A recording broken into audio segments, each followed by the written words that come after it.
Okay, welcome back from 3. I am having a lesson here, lesson 2, history and government. And the topic we have been talking about is colonial administration.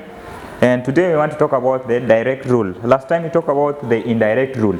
So today I just want us to talk about the direct rule and basically look at the country where it was applied. And remember, these are just the methods of administration. The method of what? Colonial administration. First we started with the indirect rule, the next is direct rule, then the other one we'll be talking about is assimilation, which was used in the West Africa also by the French.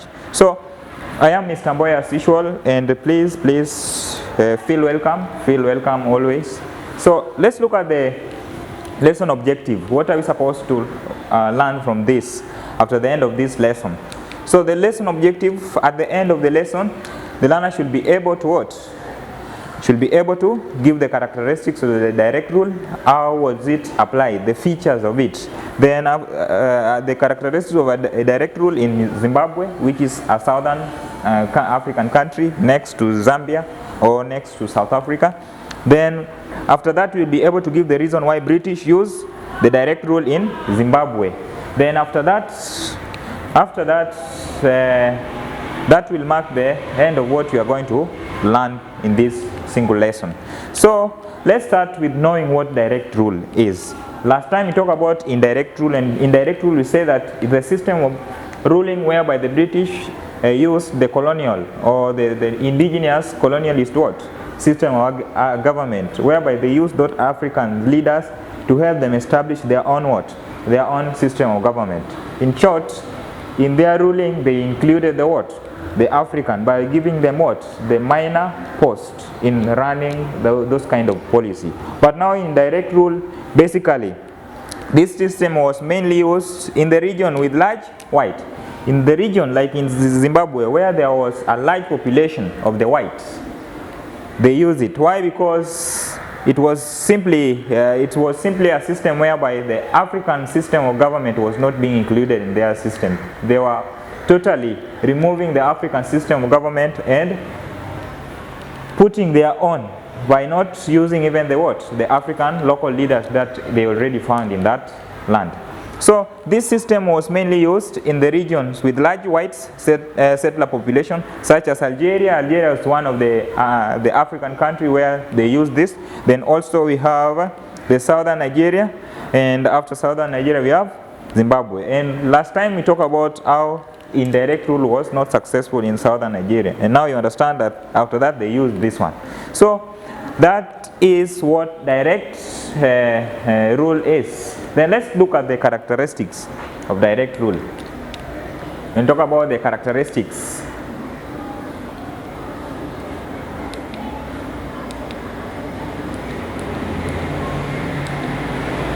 Okay, before characteristics, just something to talk about in Zimbabwe. Zimbabwe was colonized by the what? It was colonized by South African company under Cecil Rhodes. When you talk about South Africa, in the southern part of Africa, there was the company rule being used in acquiring the colonies in such kind of regions in Africa. When you talk about the Cecil Rhodes, he was in charge of what? The British South African what? Company. And remember we talked about how the British were using even company. They were using company rule as a method of colonizing Africa. So this is where now it is being explained in real detail. That's why it's always good to understand the concept in a what? In a systematic manner. So here, Cecil Rhodes, who was in charge of the British South African Company, which is usually known as BISACO. Rhodes used their what? His resources to sponsor what? A group of South African, European, to set out the established what? In Southern Rhodesia. In Southern Rhodesia we talk about the Zimbabwe and also Zambia, which is the northern. Then after that, a satellite of South African system was established. Understand? So that's all about it. Then they began off by engaging the Ndebele. And we have been talking about the Ndebele. Remember the Ndebele war we talked about previously. They engaged the Ndebele, who was a king of that land, Matabele and what? Mashona land. Matabele in a series of war from 1893 before they were the final occupying of the fertile land in Mashona land and also Matabele land. And we talk about this land or these territories, we talked about them. So this is just a lesson that engaged us at least to borrow from what we have learned. So Cecil Rhodes was himself engaged with this king here of the Ndebele, and basically they were interested in acquiring the land in Mashona and Matabele, and basically they used fight, they used war here, they used a conflict for them to colonize that land. Then after that, let's look at the characteristics of the direct rule, basically in Zimbabwe, which is our main subject objectives here. So one, Zimbabwe had a large number of European settlers, with their population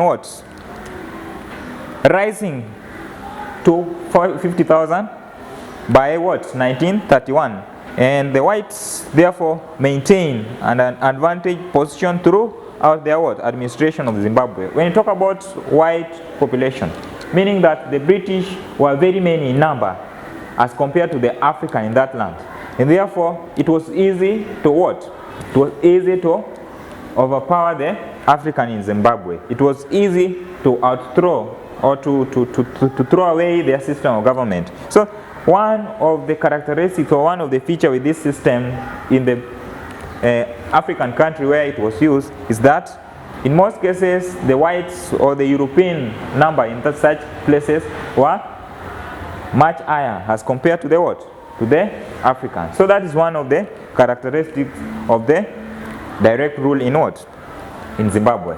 Then the next, many of the British settlers developed the attitude. They developed the attitude, and consequently they believed that the territory was preordained to be the white man colony. When the British were going to this kind of African countries, they had got that They had got that an attitude. That attitude was coming with the belief that the territory in that land, or the territory, the Zimbabwe territory, was ordained to be the white man colony. They were having a belief that that land was supposed to be theirs, and therefore that belief derived them towards colonizing that area. So that is another characteristics when you talk about the direct rule. Basically, these people were having the beliefs towards the land that they wanted to occupy. Then the next, the territory was administered by the commercial company. In most cases, those territories in Africa, Zimbabwe we're talking about here, they were being administered by the company rule. And company rule in southern parts of Africa by then was known as Bisako, which is the British South Africa Company, for a long period of 1890 up to 1923. Then after that, an administration below was a long chain of European civil servants performing the simple administrative duties. So within the companies there was a chain of administration within the direct rule, which was applied by the British in Zimbabwe. And therefore when you talk about the chain, we are having the head of administrative, which was having the duty of heading the the Bisako, which was the company. Then after that, the direct method of administration, which is the next characteristics, that was applied to Africans who had initially resisted. Most of these African people, or most of the African communities who had resisted, British retaliated towards them by using fight or by using the direct rule to colonize such kind of land. So another characteristics that make it much realistic is that most of the communities that were resisting, the British used They used the direct, where they were involving war, to colonize them by force. Then the new chiefs were also appointed to dethrone the traditional leaders. They also used some of the new chiefs that they appointed themselves to dethrone the African leaders that they found on that land. Then the next characteristics is that the legislative council that was begun in 1898 gave the European settlers political rights to extend by 1923. They had attained some of the self-governance. When you talk about the legislative council, this was it was a conference that was being held politically, And this conference was being held in looking or in sharing or power sharing. And we talk about legislating council, which was held in the Europe or by the British. They basically consider the march of the post on themselves than not leaving other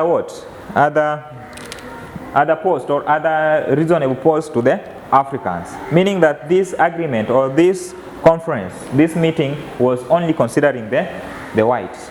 So this is just one part of the video. I'm bringing the next part of the video just to finalize on the characteristics of the direct rule in Zimbabwe. Thank you.